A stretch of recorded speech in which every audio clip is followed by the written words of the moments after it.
شربت الحب كأسا بعد كأس فما نفذ الشراب ولا رويت.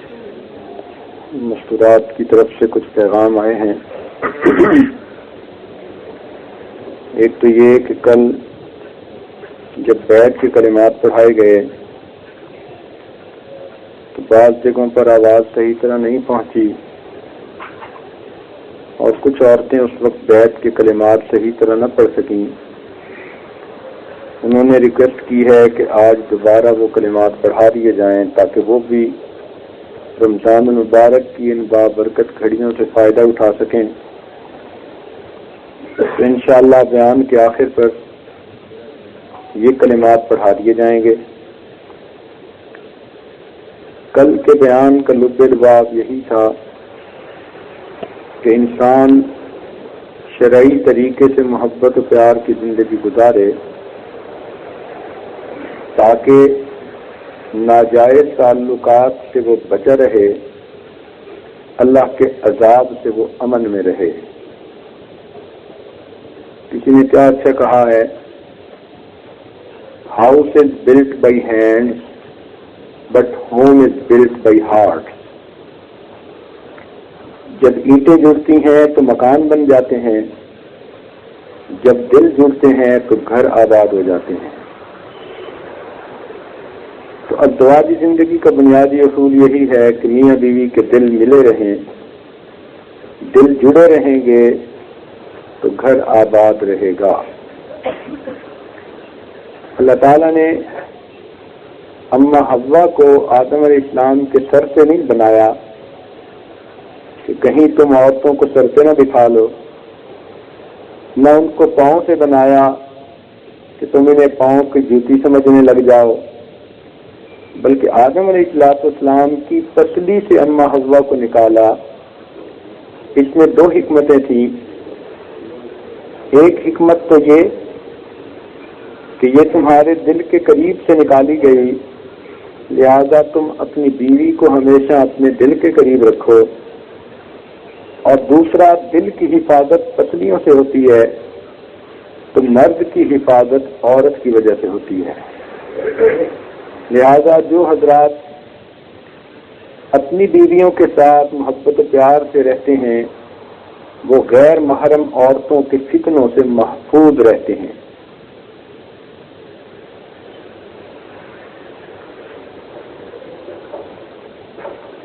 قرآن پاک میں 3 چیزوں کے بارے میں سکون کا لفظ استعمال ہوا. ایک جہاں بیوی کا تذکرہ ہوا، فرمایا لیسکنوا الیہا، تم اس سے سکون پاؤ. ایک جہاں پر گھر کا تذکرہ ہوا، قرآن پاک میں وہاں فرمایا کہ تمہیں گھر میں رہنے سے سکون ملتا ہے. اور ایک جہاں رات کا تذکرہ ہوا، قرآن مجید میں وہاں سکون کا تذکرہ کیا. جعل اللیل سکنا، ہم نے رات کو تمہارے لیے سکون کی چیز بنایا. تو معلوم ہوتا ہے کہ جو مرد اپنے گھروں میں اپنی بیویوں کے ساتھ رات گزارتے ہیں، قرآن کے حساب سے اللہ تعالیٰ انہیں 3 گنا سکون عطا فرماتا ہے. اور جن کو باہر وقت گزارنے کی عادت ہوتی ہے وہ سکون سے ہمیشہ خالی رہا کرتے ہیں.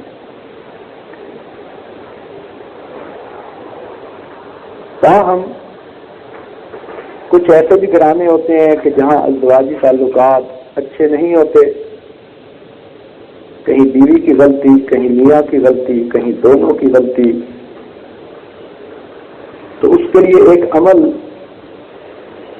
کی اجازت سب مستورات کو دی جاتی ہے، وہ پڑھنا شروع کر دیں. جتنی بھی میرڈ ہیں لیڈیز وہ تو ضروری پڑھیں. جو بڑی عمر کی بچیاں سمجھدار ہیں وہ بھی پڑھیں. اپنے وقت پہ جب اللہ نے ان کا گھر آباد کیا تو انشاءاللہ ان کو خوشیاں نصیب ہوں گی. اس عمل کی اجازت کسی بزرگ نے اس عاجز کو دی اور اب تک ہزاروں انسانوں کو یہ عمل بتانے کے بعد یہ عاجز اس نتیجہ پر پہنچا کہ اللہ رب العزت نے سب امت کی پریشانیوں کو دور کر دیا اور گھر میں سکون کی زندگی بخشی، تو آپ بھی یہ عمل شروع کر دیجئے۔ عمل یہ ہے کہ جب بھی آپ کوئی نماز پڑھیں، فرض ہو، واجب ہو، سنت ہو، نفل ہو، اس کی آخری التحیات میں، یعنی 2 رکعت کی تو ایک ہی التحیات ہوتی ہے، لیکن 4 رکعت میں 2 مرتبہ التحیات میں بیٹھتے ہیں، تو آخری التحیات جس میں آپ نے سلام پھیرنا ہوتا ہے، اس میں جب آپ رب اجعلنی یا ربنا آتنا کوئی بھی دعا پڑھتی ہیں اور سلام پھیرنے لگتی ہیں، تو سلام پھیرنے سے پہلے آپ یہ دعا بھی پڑھا کریں، ربنا هب لنا من ازواجنا وذرياتنا قرة اعین واجعلنا للمتقین اماما۔ اس دعا کے پڑھنے سے اللہ تعالیٰ آپ کے گھر کے سارے افراد کو آپ کی آنکھوں کی ٹھنڈک بنا دیں گے۔ اس کی اجازت ان تمام لیڈیز کو ہے جو یہ آواز سن رہی ہیں، اللہ تعالیٰ برکتیں عطا کرے اور گھروں میں سکھ اور سکون کی زندگی نصیب کرے۔ الحمدللہ وکفی سلام علی عبادہ الذین اصطفی، اما بعد، اعوذ باللہ من الشیطان الرجیم، بسم اللہ الرحمن الرحیم، ولا تقربوا الزنا انہ کان فاحشۃ وساء سبیلا، وقال رسول اللہ صلی اللہ علیہ وسلم الحیاء شعبۃ من الایمان، وقال رسول اللہ صلی اللہ علیہ وسلم لا ایمان لمن لا غیرۃ له، وقال رسول اللہ صلی اللہ علیہ وسلم انا اغیر ولد آدم واللہ اغیر منی، او کما قال علیہ الصلاۃ والسلام سبحان ربک رب العزۃ عما یصفون، سلام علی المرسلین والحمد للہ رب العالمین۔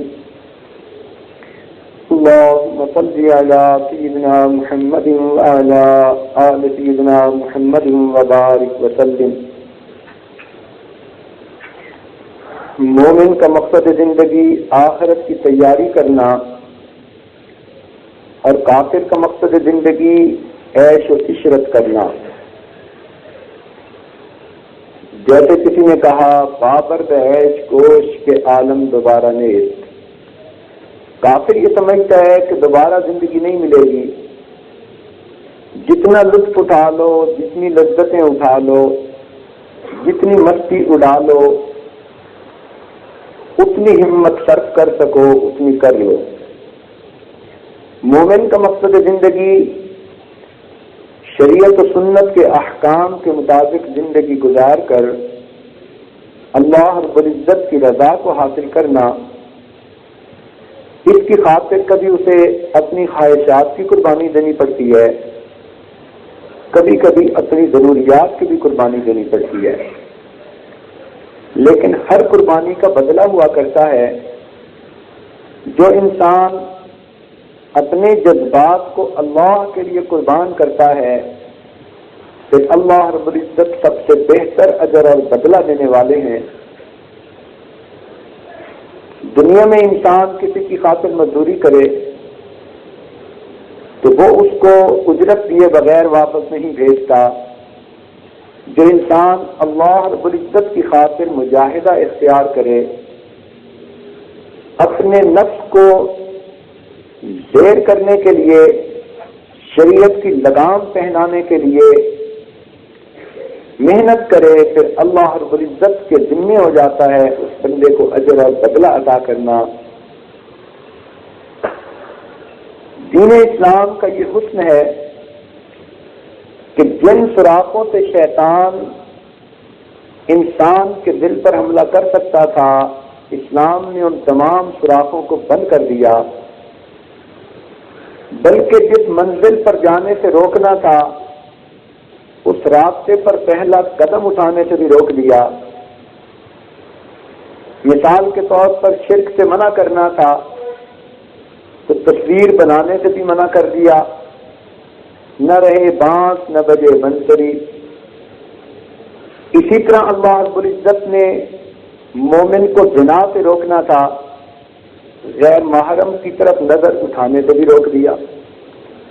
تو جس منزل پہ نہیں جانا اس کا فاصلہ کیا معلوم کرنا اور اس پر پہلا قدم کیا اٹھانا۔ تو یہ دین اسلام کا حسن ہے کہ اس نے مومن کو شرم و حیا کی زندگی گزارنے کی تعلیم دی ہے۔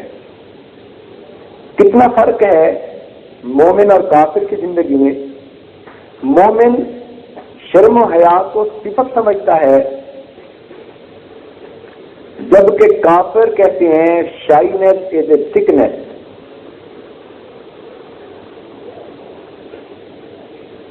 اب بتائیے کہ جو لوگ یہ کہیں کہ شائنس از اے سکنس، تو اس معاشرے میں شرم و حیا نام کی تو کوئی چیز ہی نہیں رہتی۔ اسی لیے غیر مسلم معاشرے میں عورت کو بے لباس تصویروں میں دکھانا، سکرینوں پر دکھانا، اسٹیج کے اوپر دکھانا، وہاں پر روزمرہ کا معمول ہے۔ ڈائیورس ریٹ 90% سے بھی زیادہ ہے، اس لیے کہ یورپ کے ملکوں میں مرد اور عورت کے آزاد اختلاف کی وجہ سے ہر وقت عورت کے پاس بھی چوائس ہوتا ہے، مرد کے پاس بھی چوائس ہوتا ہے۔ بلکہ پچھلے دنوں کی یہ خبر تھی کہ اب تو ان کافروں کے ملکوں میں لوگوں نے شادی کرنی ہی ختم کر دی، ویسے ہی ایک دوسرے کے ساتھ وقت گزارنا شروع کر دیا۔ تجزیہ پیش کیا گیا تو تجزیہ پیش کرنے والے نے کسی لڑکے سے پوچھا کہ تم شادی کیوں نہیں کر لیتے؟ تو اس نے جواب دیا، when you can find the milk from the market, you need not have a cow in your house. کہ جب تمہیں بازار میں دودھ ملتا ہے تو تمہیں گھر میں گائے پالنے کی کیا ضرورت ہے۔ اس سے پتہ چل گیا کہ کافروں کو عورت کے ساتھ کوئی عزت نہیں، بلکہ حقیقت میں تو وہ عورت کو ذلیل کرنا چاہتے ہیں۔ عورت کے حقوق کے علمبردار بننے والے، عورت کو آزادی دلوانے والے، عورت کو گھر کی چار دیواری سے باہر نکالنے والے، عورت کو مردوں کے برابر لانے والے، در حقیقت عورت کو بے لباس کر کے اس سے لطف اندوز ہونا چاہتے ہیں۔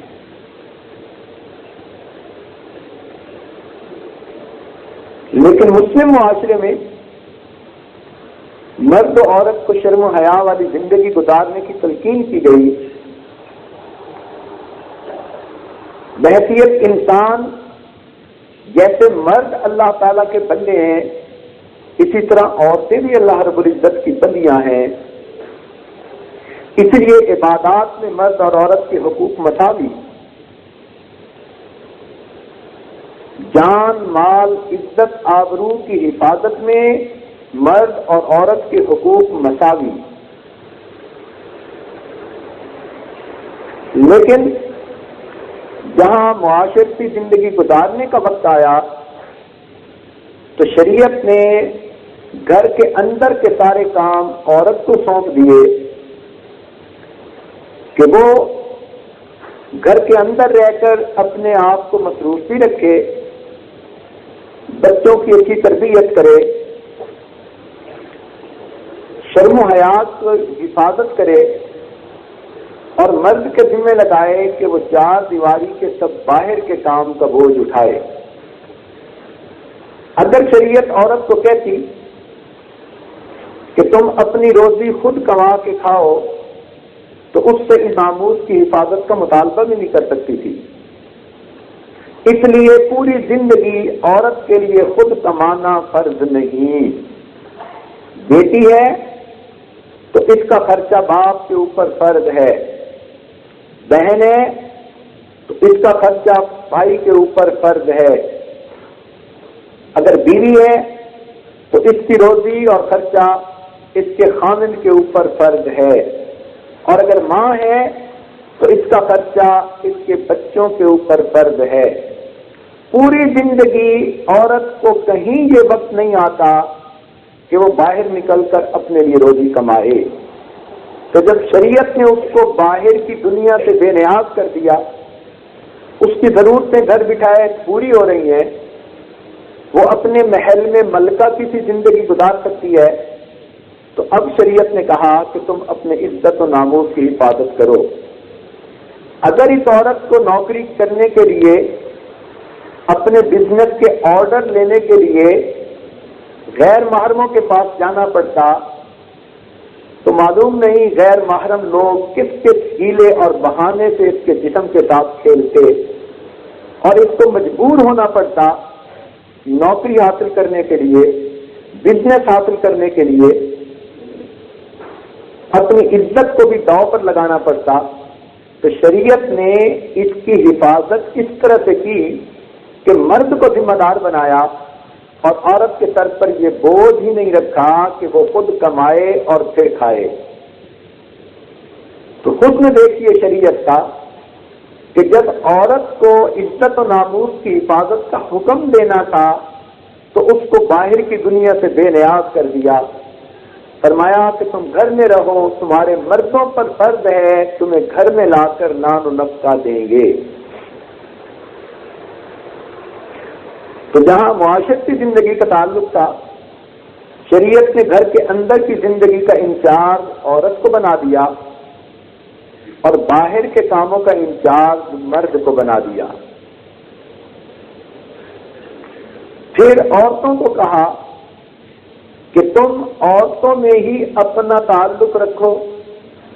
اس لیے مسلم معاشرے میں اسکول سے لے کر یونیورسٹی تک عورتوں کی ہو تو اس میں عورتیں ہی کام کرنے والی ہوں. حتیٰ کہ ہاسپٹل میں اگر وارڈ ہوں تو عورتوں کے اپنے ہوں، مردوں کے اپنے ہوں. تو مرد اور عورت کو ایک دوسرے کے ساتھ میل جول سے منع کر دیا، شرائط لگا دی، سوائے ان مردوں کے ساتھ ملنے جلنے کے جن کو محرم کہتے ہیں، جہاں آ کر غلیظ ترین انسان کے اندر کی بھی نفسانیت مر جاتی ہے. مثلا بیٹا ہے، بھائی ہے، باپ ہے، یہ وہ رشتے ہیں کہ کتنی ہی گندی ذہنیت رکھنے والا مرد کیوں نہ ہو، ان مقدس رشتوں کے پاس آ کر اس کے اندر کے جذبات ٹھنڈے ہو جاتے ہیں، اس کے اندر کی حیوانیت ختم ہو جاتی ہے اور اس کے اوپر شرم و حیا کا پردہ آ جاتا ہے. تو شریعت نے عورت کو محرم مردوں کے ساتھ ملنے بیٹھنے اٹھنے کی اجازت دی، لیکن ان کے علاوہ جتنے مرد تھے ان کو غیر محرم کہا. نکاح کے ذریعے تو ان کے قریب آ سکتی ہے، نکاح کے بغیر ان سے دور رہنے کا حکم دیا. شریعت نے مردوں کو علیحدہ حکم دیا اپنی نگاہوں کو نیچے رکھیں، عورت کو علیحدہ حکم دیا کہ وہ اپنی نگاہوں کو نیچے رکھیں. چنانچہ قرآن پاک میں اللہ تعالیٰ فرماتے ہیں قُلْ لِلْمُؤْمِنِينَ يَغُضُّوا مِنْ أَبْصَارِهِمْ، آپ ایمان والوں سے فرما دیجئے کہ وہ اپنی نگاہوں کو نیچے رکھیں، وَيَحْفَظُوا فُرُوجَهُمْ، اور اپنی شرمگاہوں کی حفاظت کریں. وَقُلْ لِلْمُؤْمِنَاتِ يَغْضُضْنَ مِنْ أَبْصَارِهِنَّ، اور مومنہ عورتوں سے کہیں کہ وہ بھی اپنی نگاہوں کو نیچا رکھیں. وَيَحْفَظْنَ فُرُوجَهُنَّ، اور وہ بھی اپنے ناموس کی حفاظت کریں. تو مردوں کو اپنی نگاہیں ہٹانے کا علیحدہ حکم دیا، عورتوں کو اپنی نگاہیں ہٹانے کا علیحدہ حکم دیا، بلکہ جتنی احتیاطی تدابیر ہو سکتی تھی وہ ساری کی ساری مرد اور عورتوں کو سمجھا دی۔ مثال کے طور پر عورت کو کہا وَقَرْنَ فِي بُيُوتِكُنَّ، تم اپنے گھروں ہی میں رہو، ہاں عذر اور ضرورت کے وقت تم محرم مردوں کی اطاعت باہر نکل سکتی ہو۔ وَلَا تَبَرَّجْنَ تَبَرُّجَ الْجَاهِلِيَّةِ الْأُولَى، اور پہلے والی جاہلیت اور رسم و رواج کی باتیں نہ کرو۔ تو گویا عورت کو منع کر دیا کہ وہ باہر نہ نکلے بے پردہ ہو کر اور رواجوں کے پیچھے نہ بھاگے، بلکہ اللہ کو راضی کرنے والی زندگی کو اختیار کرے۔ اور اگر کبھی ایسا موقع ہو کہ مردوں کو عورت سے کوئی چیز لینی دینی ہو، بات کرنی ہو، تو قرآن پاک میں فرمایا فَاسْأَلُوهُنَّ مِنْ وَرَاءِ حِجَابٍ، تم پردے کے پیچھے سے ان سے پوچھو، مانگو، بات کرو۔ ذَلِكَ أَطْهَرُ لِقُلُوبِكُمْ وَقُلُوبِهِنَّ، یہ تمہارے دلوں کی پاکی کے لیے بھی اچھا ہے اور عورتوں کے دلوں کے پاک رہنے کے لیے بھی اچھا ہے۔ تو یہاں قرآن نے دونوں کے دلوں کے پاکیزگی کی بات کی۔ کوئی عورت یہ نہیں کہہ سکتی کہ اگر مرد مجھ سے بات کرے تو مجھ پہ اثر نہیں ہوتا، کوئی مرد نہیں کہہ سکتا غیر عورت مجھ سے بات کرے مجھ پر اثر نہیں ہوتا۔ اللہ کا قرآن سچی گواہی دے رہا ہے کہ تم پردے کے پیچھے ایک دوسرے سے گفتگو کرو، یہ مردوں کے دلوں کے پاکیزگی کے لیے بھی اچھا، عورتوں کے دلوں کی پاکیزگی کے لیے بھی اچھا۔ اور پھر اس پر یہ بات بھی فرما دی کہ عورت کو اگر غیر محرم سے بات کرنی بھی پڑے، دروازے کے پیچھے سے، پردے کے پیچھے سے، ٹیلی فون کے اوپر، فرمایا فَلَا تَخْضَعْنَ بِالْقَوْلِ، کہ تم اپنی آوازوں کو نرم نہ کرو، قدر سختی رکھو، ترشی رکھو، اجنبیت سی معلوم ہو۔ فَيَطْمَعَ الَّذِي فِي قَلْبِهِ مَرَضٌ، اگر تم آواز کو نرم کر لو گی تو جس کے دل کے اندر مرض ہے اس کے دل کے اندر طمع پیدا ہو جائے گی۔ تو قرآن پاک کی اس آیت سے معلوم ہوا کہ عورت جب غیر محرم کے ساتھ میٹھی بن کر گفتگو کرتی ہے تو لازماً اس مرد کے دل میں گناہ کا ارادہ پیدا ہوتا ہے، اس لیے منع فرما دیا کہ تمام ان کاموں سے بچو جن کاموں سے برائی کا امکان بھی ممکن ہے۔ تعلیم دی لا ایمان لمن لا غیرت لہ، جس کے اندر غیرت نہیں اس کے اندر ایمان ہی نہیں۔ گویا بغیرت اگر مرد ہے یا عورت ہے تو وہ اپنے ایمان کی خیر منائے۔ نبی علیہ السلام نے فرمایا میں اولاد آدم میں سب سے زیادہ غیرت والا ہوں، واللہ اغیر منی، اللہ تعالیٰ مجھ سے بھی زیادہ غیرت والا ہے۔ کیا خوبصورتی ہے اس دین کی کہ جس نے شرم و حیا اور غیرت کی زندگی گزارنے کی اتنی تعلیم دی۔ اس لیے مردوں کو حکم دیا کہ تم اپنی آنکھ کو بند کر لو اگرچہ مادہ بکری کی پوشیدہ آگاہی کیوں نہ ہو۔ اور یہ بھی ذہن میں رکھیں کہ اللہ رب العزت نے آنکھ کا پردہ کتنا چھوٹا بنایا، کتنا لائٹ ویٹ بنایا کہ بلنک آف دی آئی یہ محاورہ بن گیا، just in part of a second انسان اپنی آنکھ کو بند کر سکتا ہے۔ اگر آنکھ کو بند کرنے کے لیے کوئی بڑا شٹر گرانا پڑتا تو مرد بہانہ کرتے کہ عورت کی طرف نظر اٹھتے اٹھتے بھی ہم نے اسے دیکھا تھا۔ اللہ تعالیٰ نے آنکھ کے پردے کو اتنا تیز بنا دیا، کوئک ایکٹنگ بنا دیا کہ انسان جس سے چاہے اسی وقت اپنی آنکھوں کو بند کر سکتا ہے۔ پھر عورت کو تعلیم دی کہ تم ہر اس موقع سے بچو کہ جن موقع سے کسی غیر محرم کو تمہاری طرف التفات ہو سکے۔ مثلاً عورتیں اپنے بال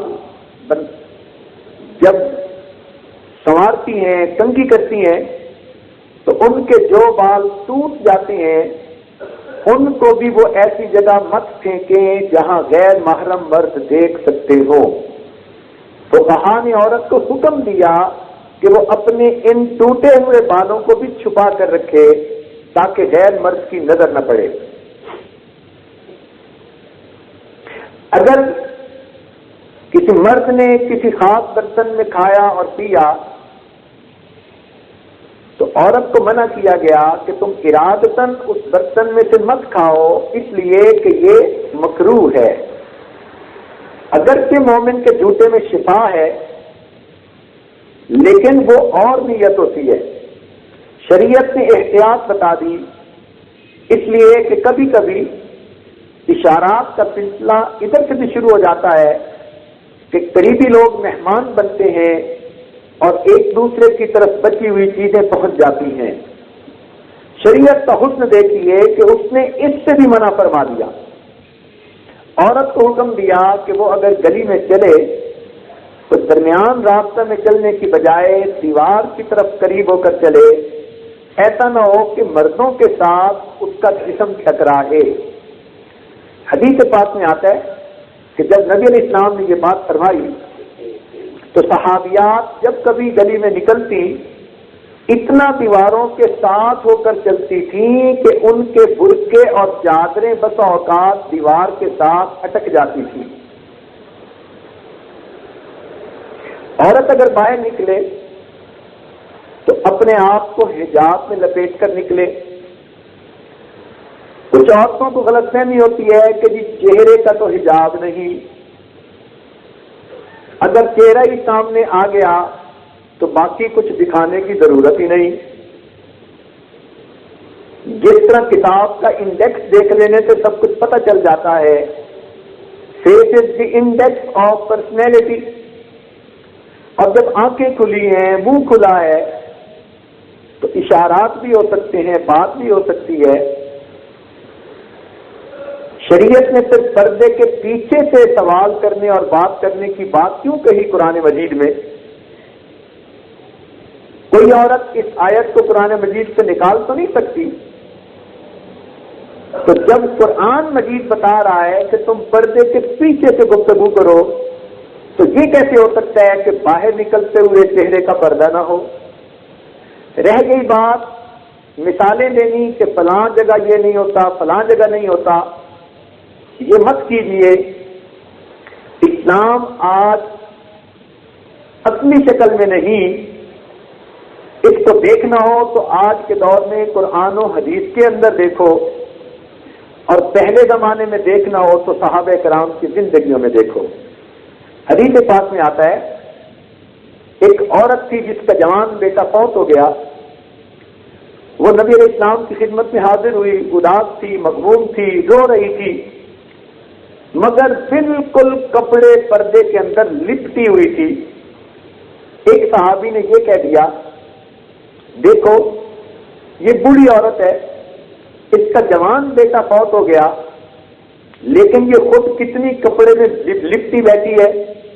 تو وہ صحابیہ اس کو کہنے لگی کہ میرا بیٹا فوت ہوا ہے، میری حیا تو نہیں فوت ہو گئی کہ میں اپنے جسم سے کپڑا ہٹا دیتی۔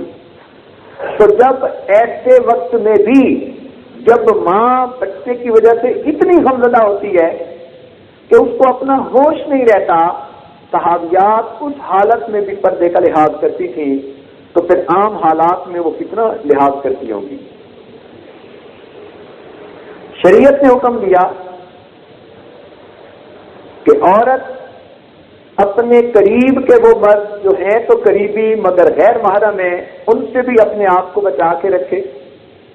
مثال کے طور پر خاوند کے بھائی جنہیں دیور کہتے ہیں، نبی اسلام نے فرمایا الکور موتن، کہ دیور تو عورت کے لیے موت کی مانند ہے۔ گھریلو زندگی میں بات چیت کرنی پڑتی ہے، مگر عورت کو چاہیے کہ اپنے اور اس کے درمیان ایک فاصلہ رکھے تاکہ ضرورت سے اوپر ایک لفظ بھی کہنے کا اسے موقع نہ ملے، بلکہ غیر محرم سے بات کرتے ہوئے یہ اصول ہو کہ جہاں 2 لفظوں میں جواب ممکن ہے وہاں 3 لفظ بولنے کی اجازت نہیں۔ یہاں تک شریعت نے منع کر دیا کہ اگر اپنا محرم مرد بھی کوئی ایسا ہو جو غیر معمون ہو، حتیٰ کہ بھائی ہے، فاسق و فاجر ہے، گندی بے نیت کا ہے، فحش کام کرتا پھرتا ہے، تو بہن کو کہا کہ تم اس سے بھی اپنے آپ کو پرے پرے رکھو۔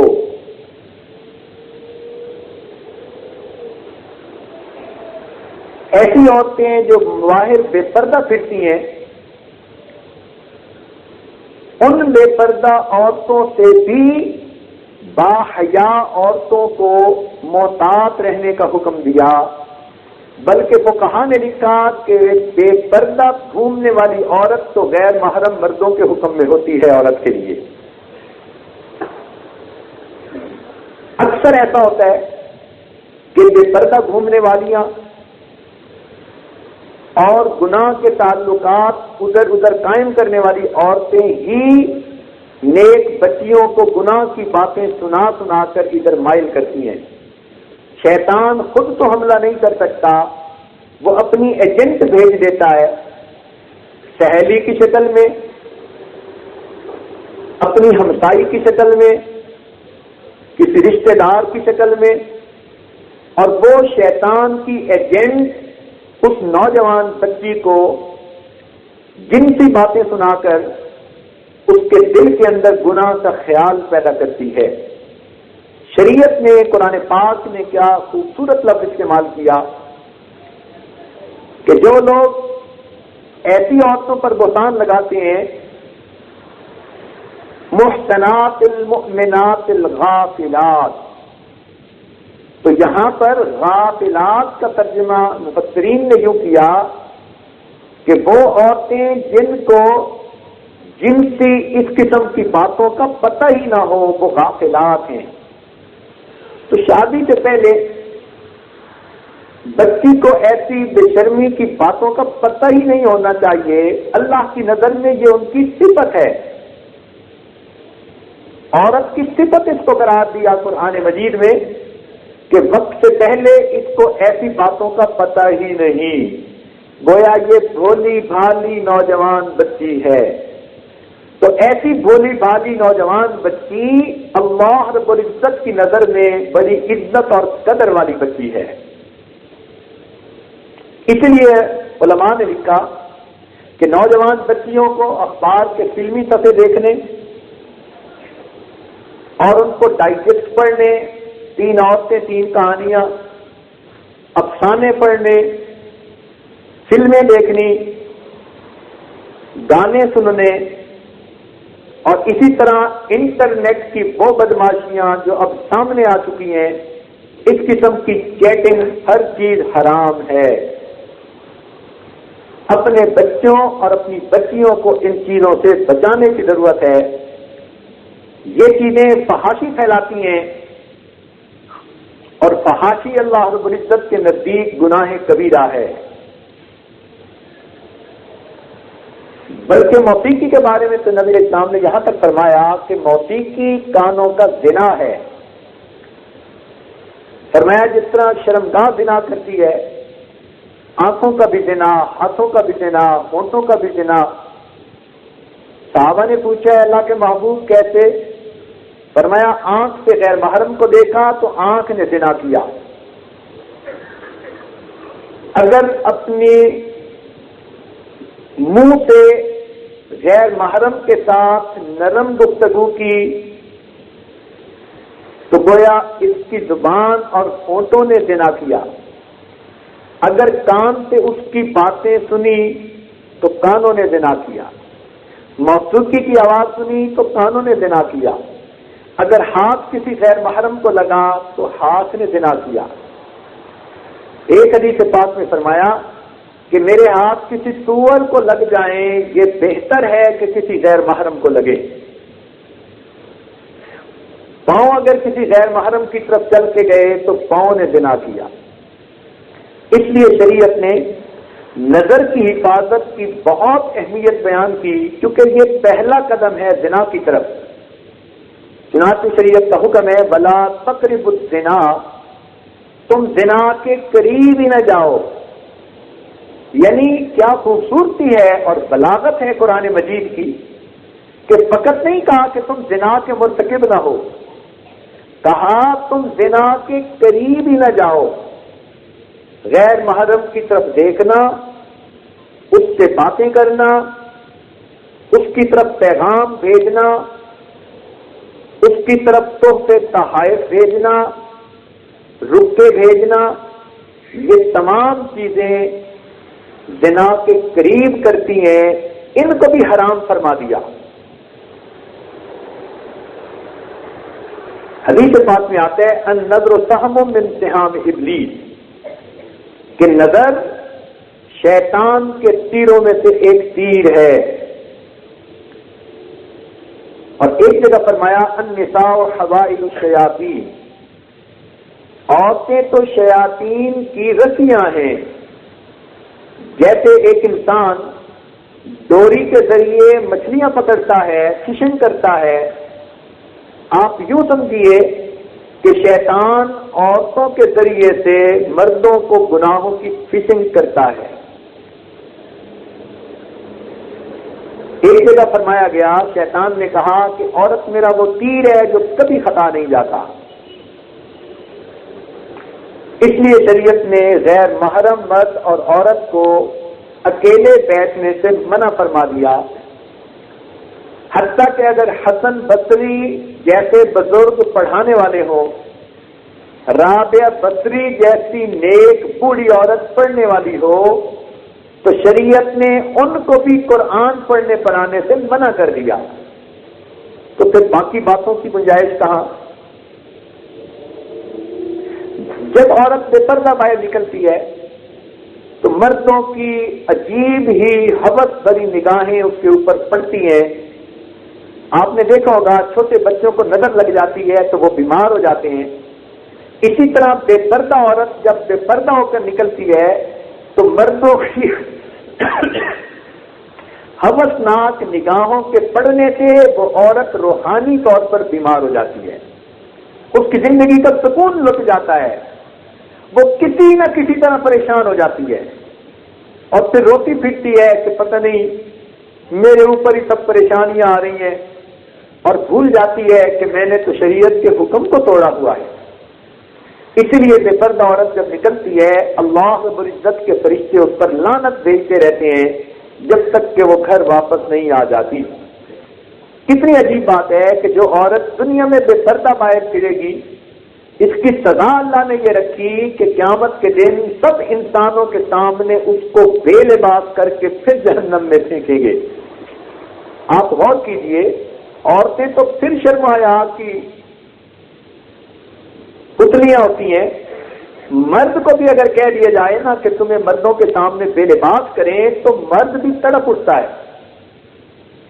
تو عورت کو اگر مردوں عورتوں کے سامنے قیامت کے دن رسوا کریں گے تو یہ کتنی بڑی سزا ہے۔ اس لیے پردے کا جتنا خیال کریں اتنا کم ہے۔ حضرت مدنی مولانا حسین احمد مدنی رحمۃ اللہ علیہ ایک مرتبہ ٹرین میں سفر کر رہے تھے، ایک انگریز اپنی میم صاحبہ کو لے کر آیا اور سامنے بیٹھ گیا۔ اب میم تو بے پردہ تھی ہی صحیح، جب وہ آ کر بیٹھا اسے پتہ چلا کہ حضرت مدنی رحمۃ اللہ علیہ ہے تو اس نے چھیڑ خانی شروع کر دی۔ مرد کہنے لگا کہ دیکھو اسلام اپنی عورتوں کو گھروں میں جیل کی طرح بند رکھتا ہے، ہم تو اپنی عورتوں کو آزادی دیتے ہیں، ہم اپنی عورتوں کے ساتھ زیادہ اچھے دیکھو یہ میرے ساتھ گھوم پھر رہی ہے، زندگی کے عیش و آرام کے دن گزار رہی ہے۔ حضرت مدنی رحمت اللہ علیہ پہلے تو سنتے رہے، پھر آپ نے سوچا کہ یہ سیدھی طرح تو ماننے والا نہیں، تیری انگلی سے کھیر نکالنی پڑے گی۔ چنانچہ گرمی کا موسم تھا، آپ کا شاگرد بھی قریب ساتھ تھا، اور قدرتاً آپ نے شکنج بین بنانے کے لیے کچھ لیمو وغیرہ اور چینی اپنے ساتھ رکھوائی تھی۔ آپ نے اسے اشارہ کیا کہ ذرا شکنج بین کے 1-2 گلاس بناؤ، بہت گرمی ہے۔ اس نے تھرمس سے ٹھنڈا پانی نکالا، چینی ملائی اور لیمو کاٹا۔ اب جب انگریز صاحب کے سامنے لیمو کٹا تو اس کے منہ میں بھی پانی آ گیا۔ وہ بھی بڑی شوق کی نظروں سے شکنج بین کو دیکھ رہا ہے۔ جب اس نے ٹھنڈی شکنج بین کو شوق کی نظروں سے دیکھا، اب حضرت مدنی رحمت اللہ علیہ نے اس سے پوچھا کہ کیا معاملہ، آپ بڑی محبت بڑی نظروں سے شکنج بین کو دیکھ رہے ہیں؟ اس نے کہا جی آپ کو پتہ ہے گرمی ہے، پیاس ہے، اور لیمو چیز ہی ایسی ہے کہ اس کو دیکھ کے منہ میں پانی آتا ہے۔ اب حضرت نے اس کو ٹھوکر لگائی کہ جس طرح گرمی کے موسم میں پیاسا لیمو دیکھ کے اس کے منہ میں پانی آتا ہے، تو یہ جو تمہاری میم صاحبہ بیٹھی ہیں، اس کو دیکھ دیکھ کر جتنے ریل کے غیر مرد ہیں سب کے منہ میں پانی آ رہا ہے۔ اب تو وہ ایسا شرمندہ ہوا کہ اس کی نظریں نیچے لگ گئیں۔ تو عورت یہ نہ سمجھے کہ میں بے پردہ باہر نکلوں گی تو کچھ نہیں ہوگا، بے برکتی زندگی میں آئے گی، نمبر 1۔ نمبر 2، ہو سکتا ہے کوئی بندہ اس کو دیکھے اور اس کے پیچھے چل پڑے تو یوں سمجھے کہ شیر اپنے شکار کی طرف چل پڑا، بلکہ عورت اگر شیر کو اپنی طرف آتا ہوا دیکھے تو اسے اتنا ڈرنے کی ضرورت نہیں جتنا غیر محرم کو اپنی طرف آتا ہوا دیکھ کر ڈرنے کی ضرورت ہے۔ شیر آ گیا تو جان چلی جائے گی، غیر محرم آ گیا تو کئی مرتبہ ایمان ہی چلا جاتا ہے۔ تو شریعت نے حکم دیا کہ عورت با پردہ زندگی گزارے، اپنے خاوند کے ساتھ جتنی محبت و پیار کی زندگی گزار سکتی ہے اتنی گزارے۔ اسی طرح ایک حدیث پاک میں فرمایا کہ جس طرح بارش کے آنے سے زمین میں کھیتی اگتی ہے، اسی طرح موسیقی کے سننے سے دل میں زنا کی خواہش ابھرتی ہے۔ تو کوئی بھی یہ نہیں کہہ سکتا کہ جی ہم لوگ تو فقط گانے سنتے ہیں۔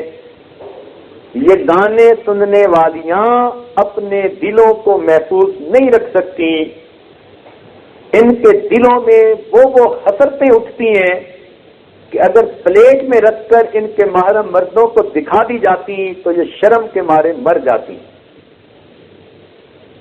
اس لیے شریعت نے شرم و حیا کی زندگی کی تعلیم دی۔ کتنا پرسکون معاشرہ بن جاتا ہے جب مرد عورت سے بے نیاز ہو جائیں، عورت مرد کی طرف سے امن میں ہو جائے۔ چنانچہ حضرت مدلانوں کے زمانے کا واقعہ ہے، ایک عورت یمن سے چلی، ہزاروں میل کا سفر، اور مدینہ طیبہ پہنچی اور اکیلی نے سفر کیا۔ حضرت مدلانوں نے پوچھا، اللہ کی بندی تو نے اکیلا سفر کیوں کیا؟ اس نے اپنا کوئی عذر پیش کیا۔ پھر آپ کے دل میں خیال آیا تو آپ نے پوچھا کہ بتاؤ تم نے یمن سے مدینہ تک اکیلا سفر کیا، تمہیں شہروں سے بھی گزرنا پڑا، بستیوں سے بھی گزرنا پڑا، کہیں ویرانوں سے بھی گزری ہوگی، غیر محرم مردوں سے بھی تمہارا آمنا سامنا ہوا ہوگا، جوان العمر ہو، مال و دولت تمہارے پاس ہے، زیورات سے لدی ہوئی ہو، اور تمہیں اپنے عزت و ناموس، جان مال کسی کا ڈر نہ رہا۔ تو عورت سے کمنٹ پوچھے، اور واقعی عورت سب سے بیٹر ججمنٹ کر لیتی ہے کہ مرد کی نظر کیا کہہ رہی ہے، اس کے الفاظ کے بول میں کیا ارادے چھپے ہوئے ہیں۔ اس کا اٹھنے والا قدم کس نیت سے اٹھ رہا ہے. عورت کو سب سے جلدی اس کی ججمنٹ ہو جاتی ہے.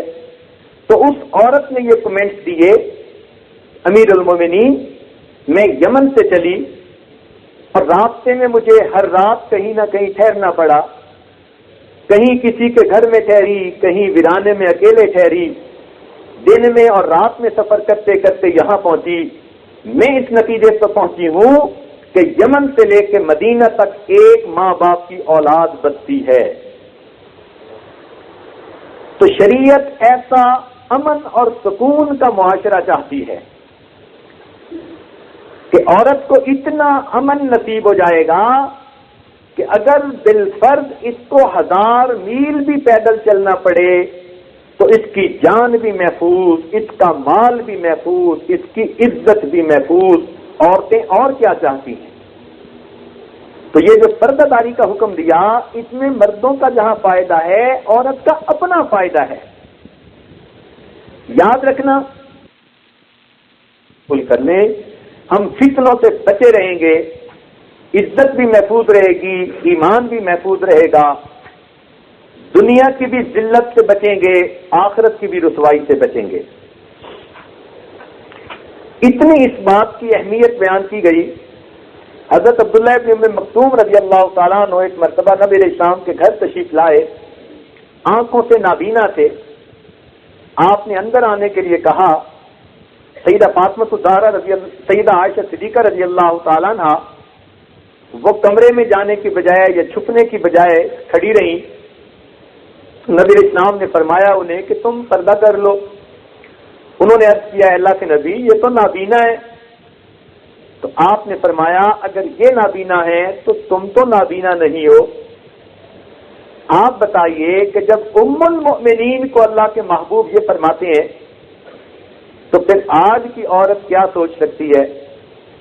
اس لیے مردوں کے لیے لازمی کہ وہ عورتوں سے پردہ میں رہیں، عورتوں کے لیے لازمی کہ وہ مردوں سے پردہ میں رہیں. یہ دونوں کی ذمہ داری ہے اور اس میں دونوں کا فائدہ.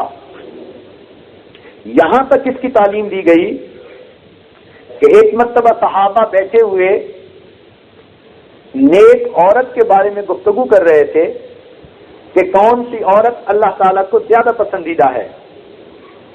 اتنے میں حضرت اللہ عنہ گھر تشریف لے گئے، حضرت فاطمہ الزہرا عنہ کو بتایا. انہوں نے کہا میں بتاؤں کون سی عورت اللہ تعالیٰ کو زیادہ پسند ہے؟ پوچھا کون سی؟ کہنے لگی کہ جو نہ خود کسی غیر محرم کو دیکھے اور نہ کوئی غیر محرم اس کو دیکھ سکے. انہوں نے آ کر یہ بات نبی علیہ الصلوۃ والسلام کی خدمت میں عرض کر دی.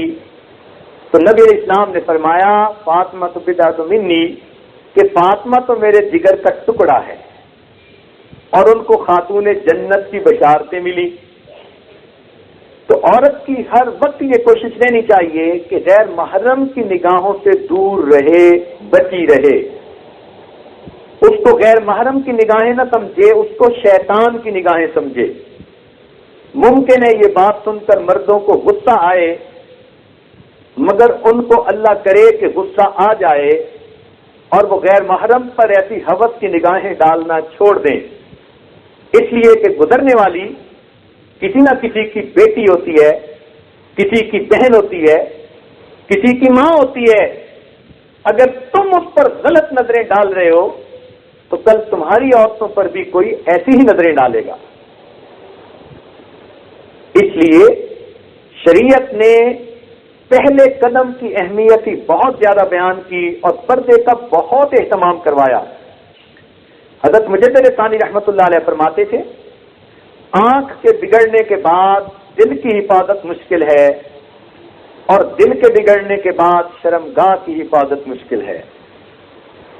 اور اگر آپ غور کریں تو آنکھ کے بگڑنے سے ہی بندے پر مصیبتیں آتی ہیں.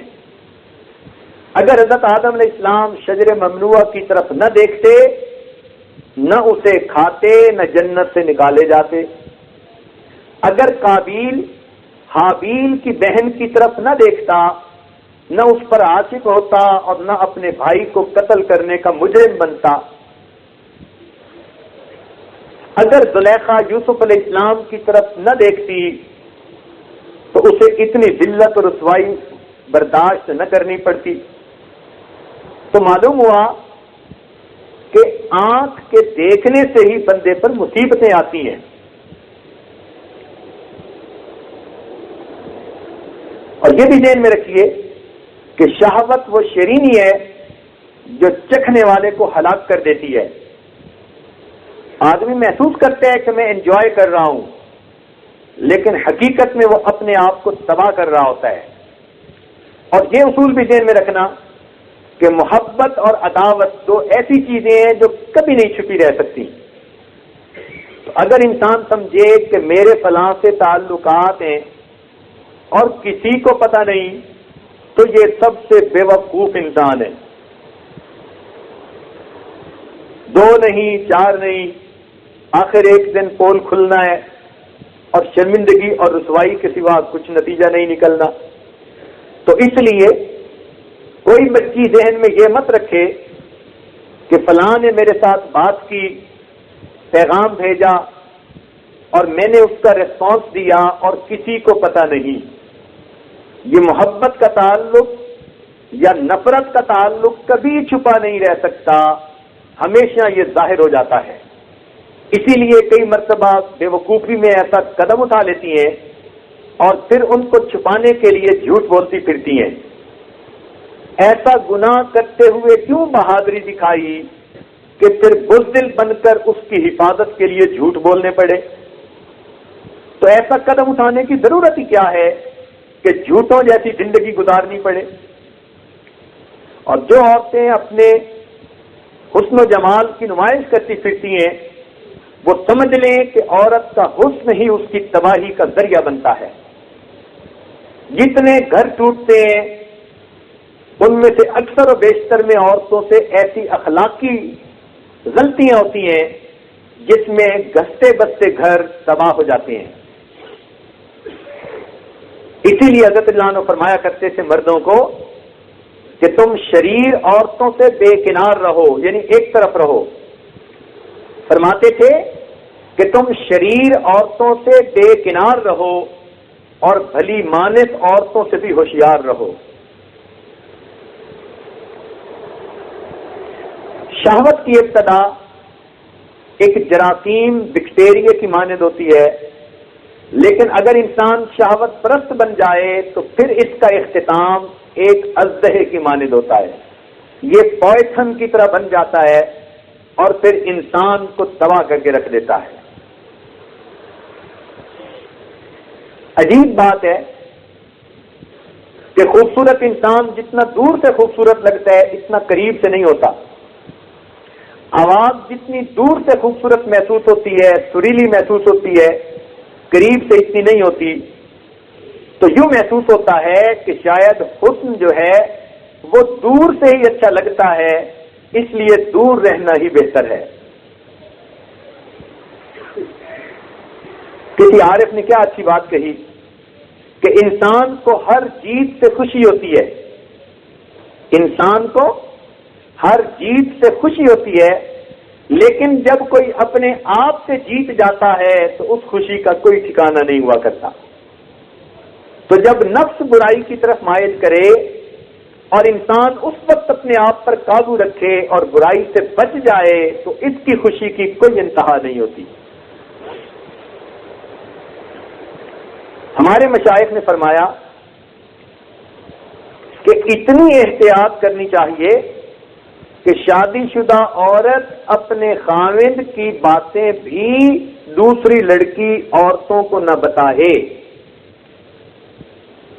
بلکہ ایک حدیث پاک میں تو یہ فرمایا کہ جو شادی شدہ عورت دوسری عورتوں کو اور جوان بچیوں کو پرائیویسی کی باتیں بتائے گی تو وہ عورت سورنی کی مانند ہے.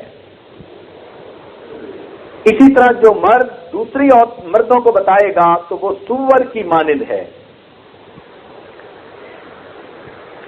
اور یہ بھی بتا دیا ہمارے مشائخ نے کہ اگر کبھی انسان کی کیفیت ایسی ہو کہ اس کے دل میں کسی کا خیال بار بار آئے، ہٹانے سے بھی نہ ہٹے، دل میں ایسا جم جائے کہ کسی اور چیز میں دل بھی نہ لگے اور انسان ڈرے کہ میں تو گناہ کا مرتکب ہوں گا، تو اس کو ایک عمل کرنے کی اجازت دی گئی جس کی اجازت اس وقت آج یہ سب عورتوں اور مردوں کو دے رہا ہے، اور وہ عمل بہت آسان ہے کہ ہر دن میں 100 مرتبہ یہ پڑھے، لا مرغوبی الا اللہ، لا مطلوبی الا اللہ، لا محبوبی الا اللہ، لا الہ الا اللہ۔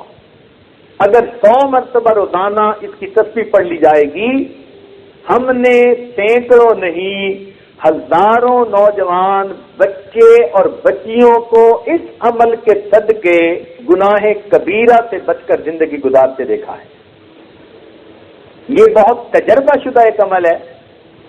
وہ بچیاں جو کہتی تھیں کہ ہم مر جائیں گی فلاں کے بغیر، جو مرد کہتے تھے کہ فلاں کے بغیر ہم مر جائیں گے، چند دن انہوں نے یہ عمل کیا، کوئی بھی نہ مرا، اور اللہ نے ایمان اعمال کی حفاظت بھی فرما لی۔ تو اس عمل کی بھی سب کو اجازت ہے کہ اگر خدا نہ خواستہ کسی وقت دل میں کوئی ایسی کیفیت آ جائے تو دل کو صاف کرنے کے لیے یہ ہارٹ کلینر کی مانند ہے۔ امریکہ کے یونیورسٹی کے نوجوان بچے اور بچیوں نے ہمارے اس عمل کا نام ہارٹ کلینر رکھا ہوا ہے۔ اس لیے جو انسان بدکاری سے بچے، اللہ رب العزت کے نزدیک وہ بہت اچھا انسان ہے۔ حدیث پاک میں آتا ہے کہ اگر کسی عورت کو کوئی مرد برائی کی دعوت دے یا کسی مرد کو کوئی عورت برائی کی طرف بلائے اور وہ آگے سے جواب دے انی اخاف اللہ، میں تو اللہ سے ڈرتا ہوں یا اللہ سے ڈرتی ہوں، اس عمل کے صدقے اللہ تعالیٰ قیامت کے دن اس کو عرش کا سایہ عطا فرمائیں گے۔ تو پاک باز اور پاک دامن عورتوں کے لیے دنیا میں اللہ کی رحمت کا سایہ اور قیامت کے دن اللہ کے عرش کا سایہ۔ پھر سن لینا، پاک باز مردوں اور پاک دامن عورتوں کے لیے دنیا میں اللہ رب العزت کی رحمتوں کا سایہ اور قیامت کے دن اللہ رب العزت کے عرش کا سایہ۔ تو ایک طرف تو شریعت نے ایسے مواقع سے بچنے کی تلقین کی کہ جہاں سے گناہ کا امکان بھی ہو سکتا ہو، اور دوسری طرف جیسے شادی کی عمر آئے تو جلدی نکاح کی ترغیب دی۔ چنانچہ فرمایا ان نکاح نصف الایمان، نکاح تو آدھا ایمان ہے۔ گویا نکاح سے پہلے مرد جتنا نیک بنتا پھرے اس کے ایمان کا معیار آدھا، اور مکمل ایمان تب ہوگا جب وہ نکاح کر کے شادی شدہ بنے گا۔ اور یہ بھی ذہن میں رکھیں کہ تالے تو شریفوں کے لیے ہوتے ہیں، چوروں اور ڈاکوؤں کے سامنے تالوں کی کیا اہمیت ہوتی ہے؟ ایک جراثیم بیکٹیریا کی مانند ہوتی ہے، ایک سبب ہے۔ جس کا دل ہی مریض ہو اور بدماشی سے بھرا پڑا ہو اس کے لیے شادی کیا حیثیت رکھتی ہے؟ تاہم شریعت نے حکم دیا کہ جب بھی بچی کے جوڑ کا خاوند مل جائے اس بچی کا نکاح کرنے میں دیر نہیں کرنی چاہیے۔ ماں باپ کو یہ بات کان کھول کر سننی چاہیے۔ بچی کئی مرتبہ 16 سال یا اوپر ہو جاتی ہے اور ماں باپ سمجھتے ہیں ابھی تو بیبی ہے۔ ایک صاحب کو عطا اللہ شاہ صاحب بخاری رحمت اللہ علیہ نے فرمایا کہ تمہاری بچی جوان ہو گئی، شادی کر دو۔ آگے سے کہنے لگا جی ابھی تو اس کے منہ سے دودھ کی مہک آتی ہے۔ انہوں نے کہا کہ تمہیں پتہ تب چلے گا جب دودھ خراب ہو جائے گا۔ تو شریعت نے حکم دیا کہ جب بچہ یا بچی شادی کی عمر کو پہنچے تو جتنا جلدی ممکن ہے ماں باپ اس فریضے کو پورا کریں۔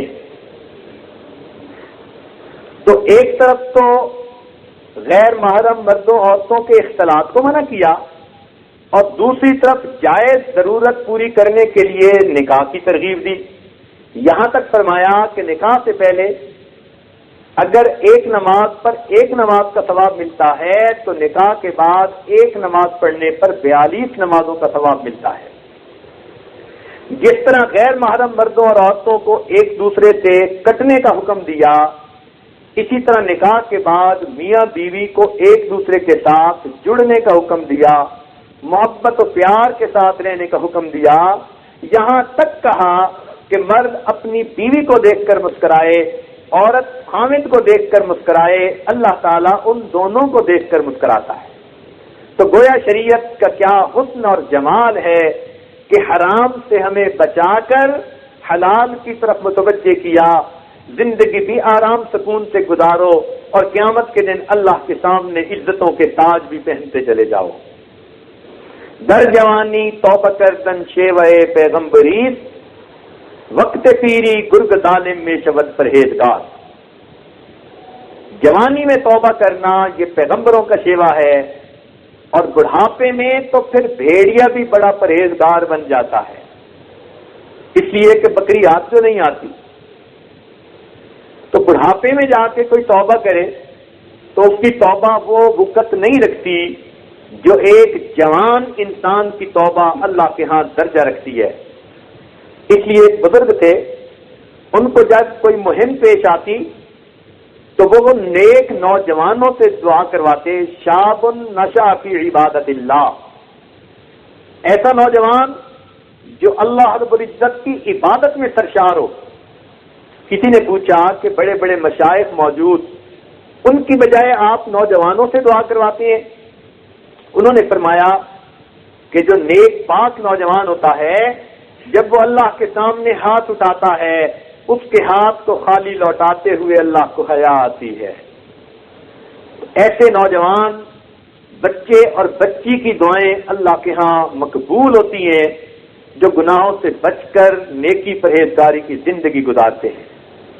اسی لیے شریعت نے قرآن پاک میں جب کہا تو زنا کا تذکرہ کرتے ہوئے فرمایا الزانیۃ والزانی، حالانکہ چوری کا حکم دیا تو وہاں فرمایا السارق والسارقۃ فاقطعوا ایدیہما، چور مرد اور چور عورت ان کے ہاتھ کاٹو۔ تو چوری کا موقع تھا تو مرد کا تذکرہ پہلے کیا، اس لیے کہ مردانگی سے یہ بعید ہے کہ انسان دوسرے کے مال پر ہاتھ ڈالے، چوری کرے۔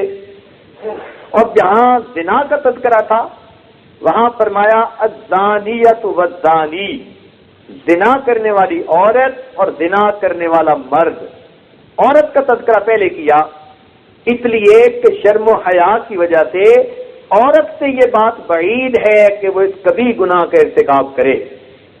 اور یہاں سے مفسرین نے ایک نقطہ بھی نکالا کہ جب تک عورت خود ڈھیلی نہ بنے غیر مرد اس پر قابو پا ہی نہیں سکتا۔ لہذا یہ زنا کا گناہ پہلے عورت کی طرف سے شروع ہوتا ہے، تب مرد اس پر قادر ہو جاتا ہے۔ تو شروع سے ہی بچ لیجئے، نپ دی ایول ان دی بڈ، شروع سے ہی برائی کو ختم کر دیجئے تاکہ کسی کو غلط چیز سوچنے کا موقع ہی نہ مل سکے۔ اور جو لوگ پاک دامن اور پاک باز زندگیاں گزارتے ہیں، اللہ رب العزت ان کو اس دنیا میں بھی عزتیں دیتے ہیں، آخرت میں بھی عزتیں دیتے ہیں۔ اس لیے اپنے کریکٹر کا بڑا خیال رکھیے۔ انگلش کا ایک فکر ہے، if wealth is lost, nothing is lost. If health is lost, then something is lost. But if character is lost, then everything is lost. یاد رکھنا، لوگ تلوار کا مقابلہ تو کر سکتے ہیں، کردار کا مقابلہ کوئی نہیں کر سکتا۔ People feel that character is not a precious thing, but you can buy the most precious thing of the world with the help of your character. تو کردار اصل انسان کا سرمایہ ہوتا ہے، جس کا کردار ہی بگڑ گیا اس کے پلے کیا رہا۔ دین اسلام نے پاک دامنی اور پاک بازی کی زندگی گزارنے والوں کو اللہ تعالیٰ کی رحمتوں کے سائے میں رہنے والا بتلایا۔ ایسے کتنے واقعات ہیں کہ جن میں پاک دامن لوگوں نے اللہ سے دعا مانگی، پروردگار نے فوراً قبول فرما لی۔ چنانچہ شیخ عبداللہ محدث دہلوی رحمۃ اللہ علیہ نے لکھا ہے کہ ایک مرتبہ دہلی شہر میں بارش نہیں ہوتی تھی، قحط پڑ گیا۔ علماء نے کہا کہ سب شہر کے مرد عورتیں آئیں اور میدان میں آ کر نماز پڑھیں۔ چنانچہ بچے بھی عورتوں کے ساتھ تھے۔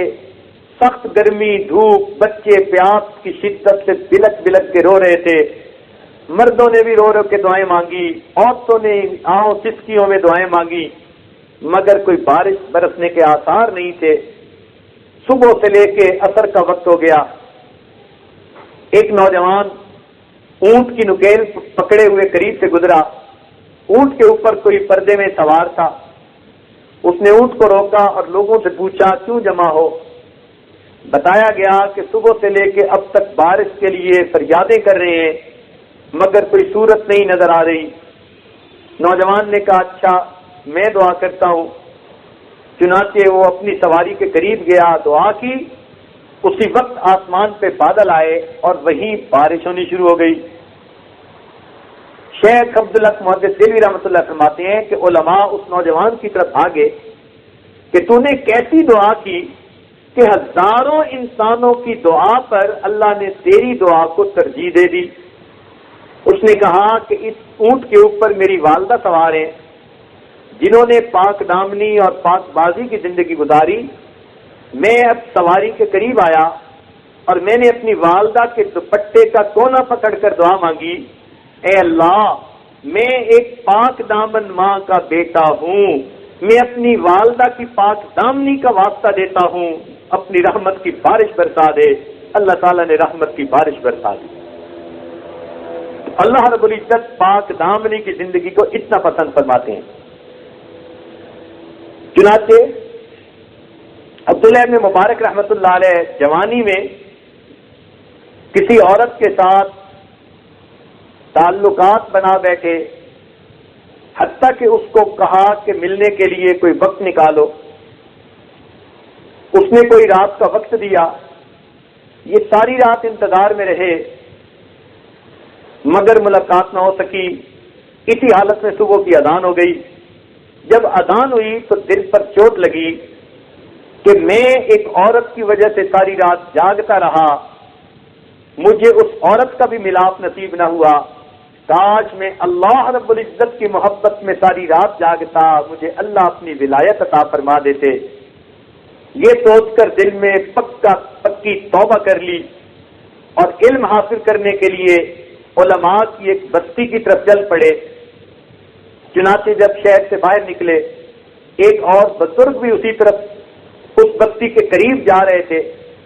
دونوں نے محسوس کیا کہ ہمارے سر کے اوپر بادل کا سایہ ہے۔ سخت گرمی کے عالم میں یہ بادل کے سائے میں چلتے رہے، یہ بھی سمجھتے رہے کہ اس شیخ کی برکت کے بادل کا سایہ ہے۔ شیخ بھی سمجھتے رہے کہ مجھ پر اللہ کی رحمت ہوئی، بادل کا سایہ ہے۔ لیکن جب اپنی اپنی منزل کی طرف جاتے ہوئے دونوں رستے میں جدا ہوئے تو شیخ کی حیرت کی انتہا نہ رہی کہ بادل کا سایہ تو عبداللہ ابن مبارک کے سر پر تھا۔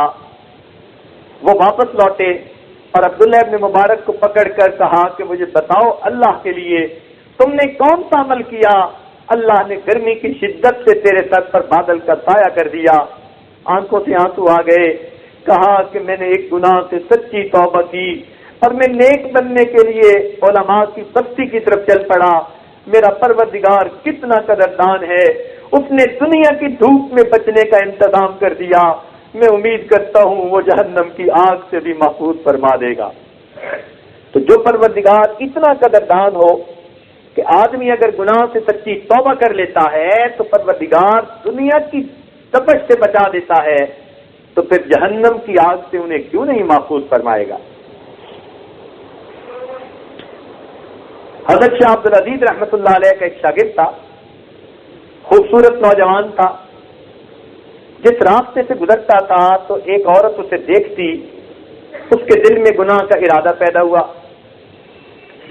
ایک دن اس نے اپنی نوکرانی کے ذریعے اس کو ہمراز بنا کر اس نوجوان کو کہا کہ اندر کوئی مریض ہے،